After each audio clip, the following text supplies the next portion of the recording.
Hi there, welcome back to the channel. Felipe here, your crazy creative designer from Germany. Thank you for looking for coming over uh, for accessing the video. If you like it, if you find some value from it, I would appreciate a like button. If you can, if you want, hit the subscribe. I talk about business, I talk about design, I talk about the intersection of both, pretty much on a weekly basis, and it means the world to me. This is why I do this. Okay.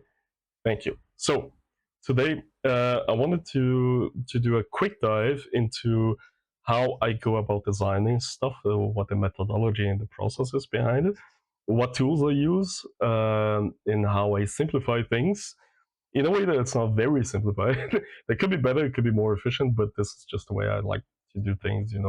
So yeah. So at the end of the day, what I want to show you is that it's not about the tool itself. It's about you. It's about your workflow. It's about the way you work, about the way you go about things, about the way you can maximize your own efficiency and productivity.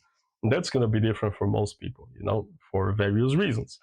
Um, and so I'm just gonna walk you through my design process in general. What I use, let's take a peek at that. And yeah, let's go, baby. Okay, so let's say I'm gonna share my screen right now. Go. All right, phenomenal. So I'm gonna show you how it starts. Okay, so first of all, I use Milanote, which is a project management platform. As you can see here, like a whiteboard, but with nesting boards. I talk about it in another video of mine, so I'm just gonna leave it to the video. Maybe you can look for it and get a deep dive into how Milanote works. But Milanote is basically my central hub of projects. Everything you see here are different projects and different initiatives and different corporations. And so I start with a whiteboard. Okay, so the first thing I do, let's say, is to create a whiteboard. Let's say whiteboard one. Okay, so or like test project number two. Okay, so you have a whiteboard, empty empty whiteboard. This is where it all begins. So let's say the first steps are going to be to brainstorm a little bit and write down what is this about, what is this project about in the first place. Okay, so I'm going to call this overview. And you can go here like info one, info two, info three, etc., etc. So just to outline what it is, what's going on here in general. Okay, that would be number one, so that we can get down also the requirements. Maybe there are specific requirements that we have to satisfy, which would be here as well. So I create another card here for requirements. Okay, and then I'll go about adding the requirements.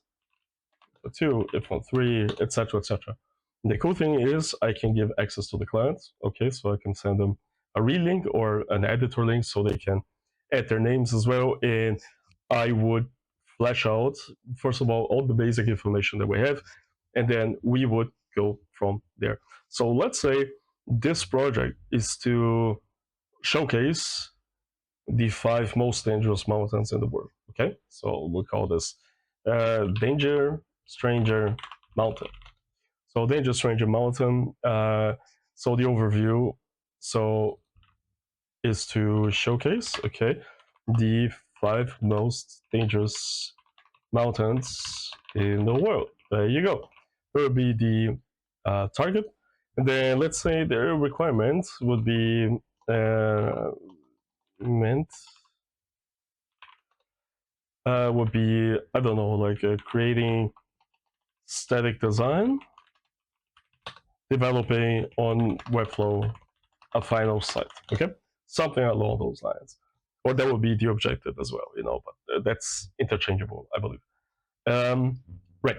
So, what do we do from here? So, the step I usually do in my projects is to access some type of artificial intelligence, but not for generating anything. I don't do that.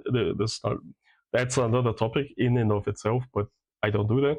But in order to brainstorm, generate ideas, or group ideas, organize, create a structure. So just to brainstorm in general, I would use one of my AI tools, and I generally use 2 different tools. I use Writing Mate, which has different models as well, which has like from Claude to Gemini and GPT, etc.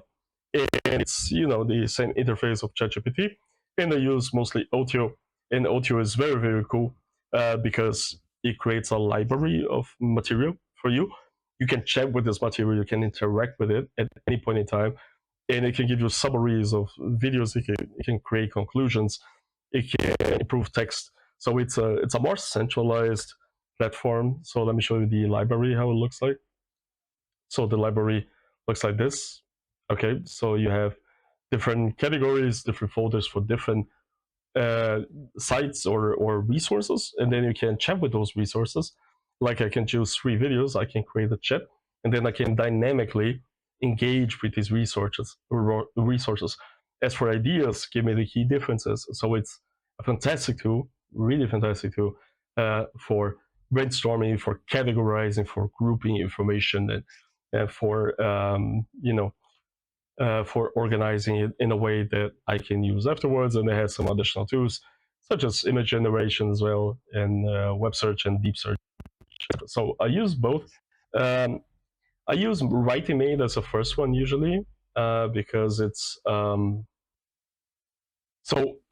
I was saying, we can go back to right. I was talking about Milanote, right? The tool which I use for most of the project management and how design works. So I show the artificial intelligence brainstorming part, or actually, I think I should.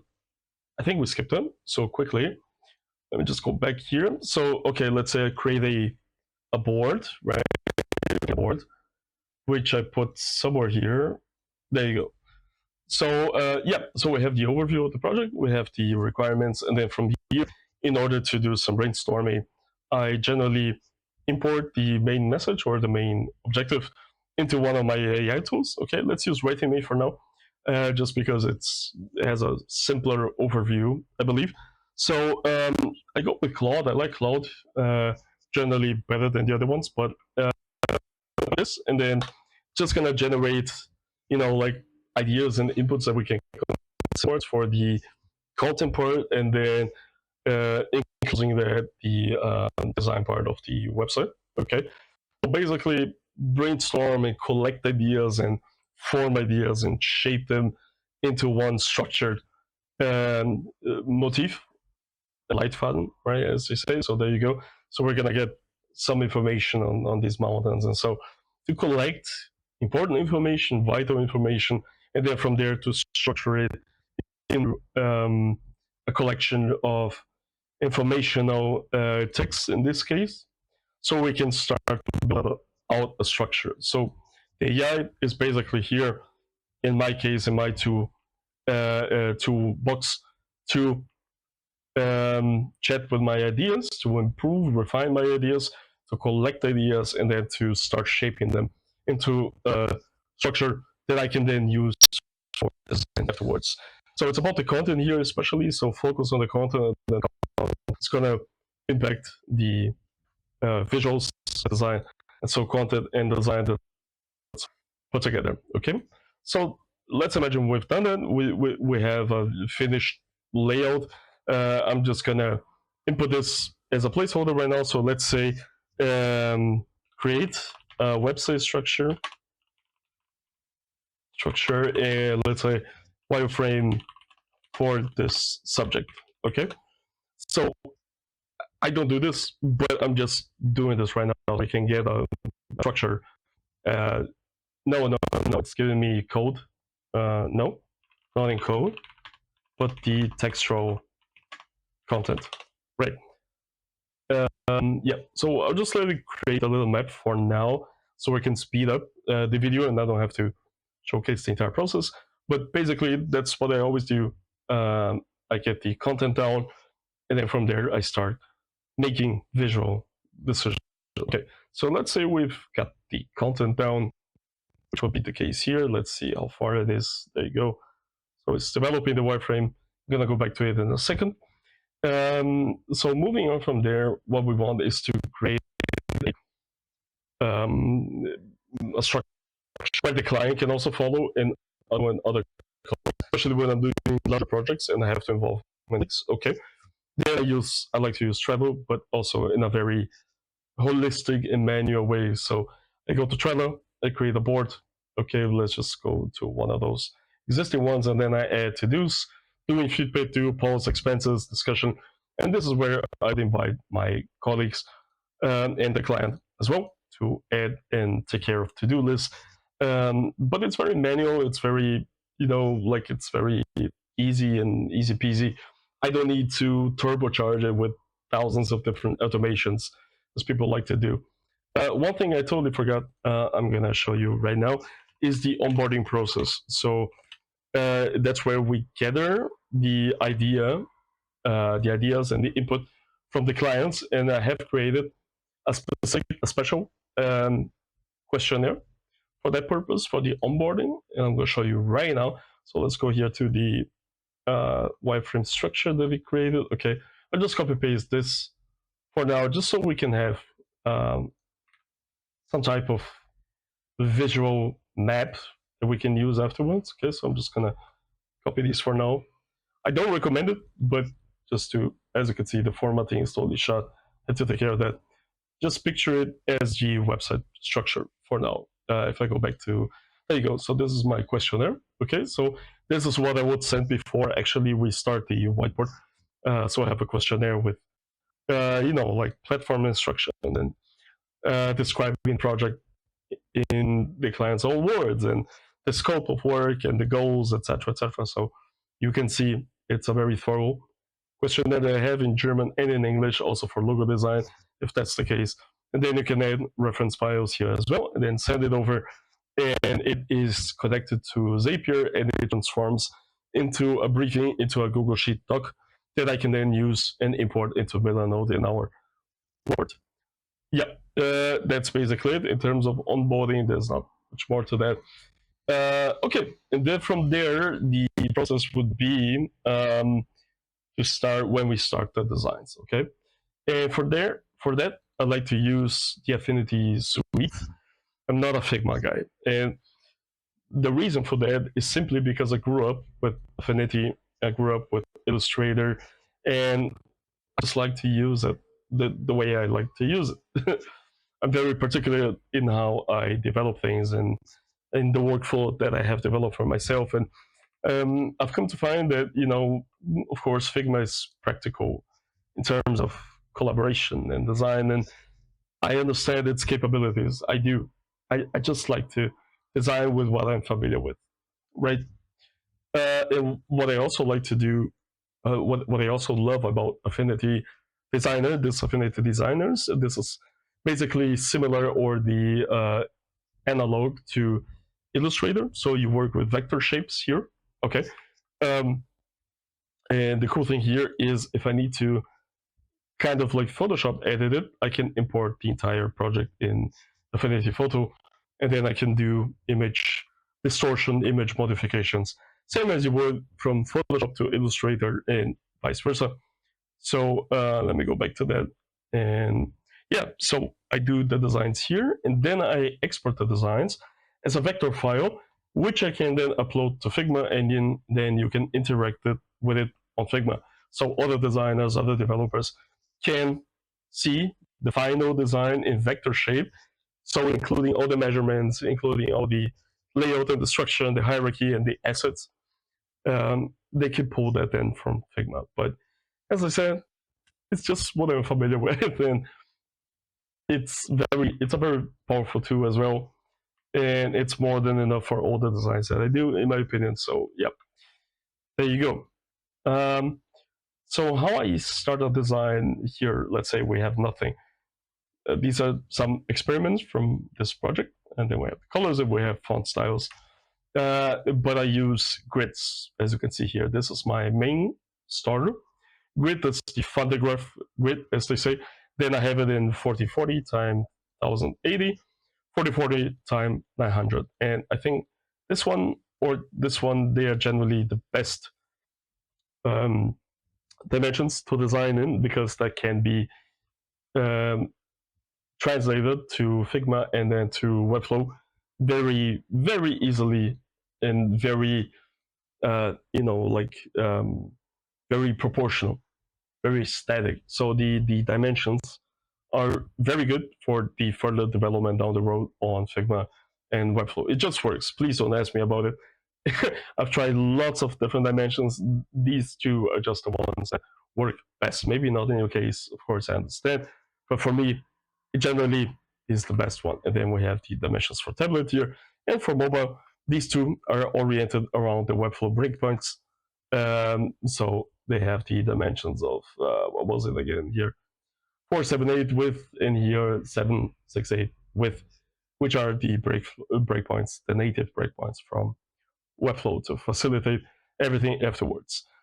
So what I do is I choose one of these standard templates, and then I copy paste it, and there you go. And then I will start from this, and I can add guidelines, I can add margins, same as you have in Figma, and then I would just start my design.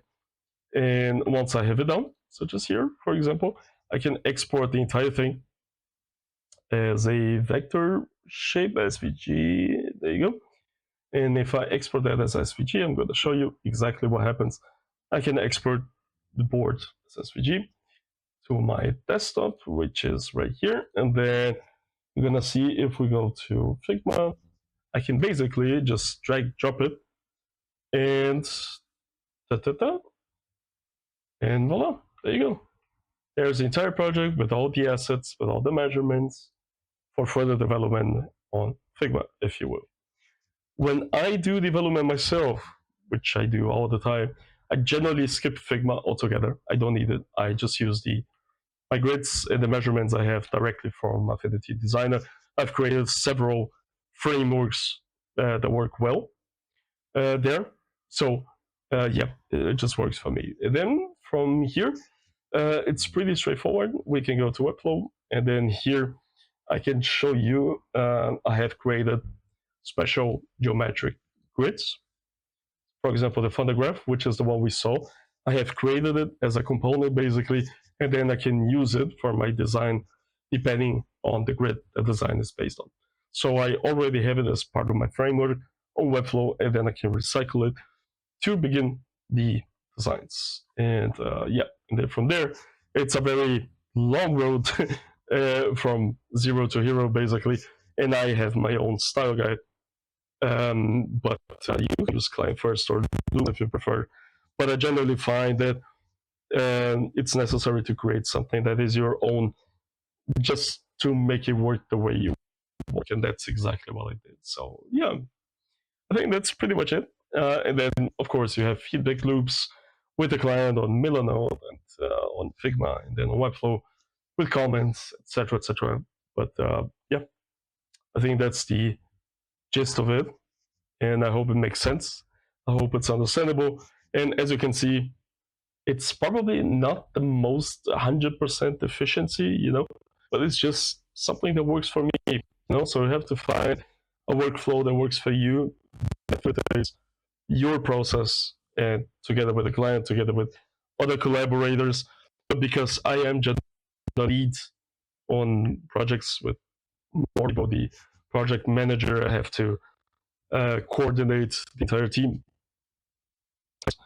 They have to adapt to me, generally, not the other way around, because it's an easy workflow that I have, and I've seen it work very well in different projects, and always try to improve it and maximize it. But yeah, so far it's been pretty good in that respect. So there you go. I think that concludes this particular video, and I hope it was useful.